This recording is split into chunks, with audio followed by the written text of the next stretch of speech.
Hello mga kadresya! Springtime na talaga dito sa New Zealand dahil makikita mo na sa paligid ang mga cherry blossoms. Weekend ngayon, syempre bonding time. At dinala ulit namin si Kisha dito sa Hagley Park. Malaki kasi naman talaga ang parke na ito, kaya naman maraming mga puno ng cherry blossoms ang makikita rito. At sa dami ng nagpapapicture sa mga ito, pahirapan din sa parking. Sino nga ba naman ang hindi mamamangha sa mga bulaklak na cherry blossoms na ito? Kaya naman hindi rin kami pahuhuli sa pagpunta dito.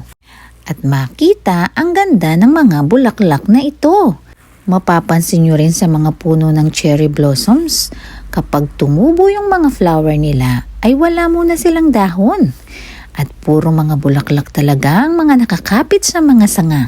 At talaga namang lalo kang mai-inlove kapag nasa lugar na ito. Wow! Kaya naman si Kisha umakyat na sa puno, mawawala ba naman siya sa picture? Hindi namin palalagpasin ang mga bulaklak na ito dahil after 2 weeks, yung mga bulaklak na nakakapit sa mga sanga na yan ay mapapalitan na lahat ng mga dahon. Pagkatapos ay pumasok na nga kami dito sa parke. At sobrang dami talaga ng mga pamipamilyang nagbabanding dito ngayon, lalo na may carnival pala dito. Gusto nga ni Kisha na sumakay dyan sa Ferris wheel, kaya lang sabi ko, pass muna.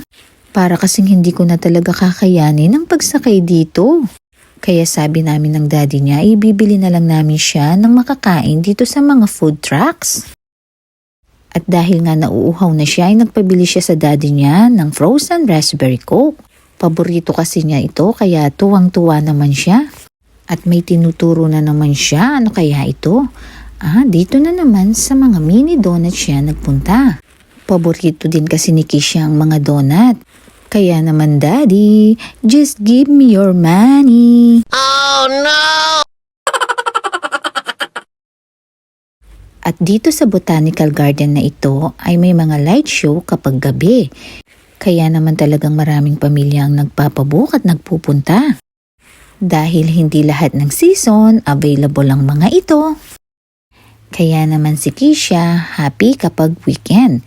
Dahil bukod sa wala kaming pasok ng daddy niya, na ipapasyal namin talaga siya. Dahil ganyan ka namin kamahal anak. Mawala man ang mga bulaklak ng mga puno na iyan at magsilagas man ang lahat ng mga dahon, hinding-hindi magbabago ang pagmamahal namin sa iyo ng daddy mo. Salamat sa araw na ito.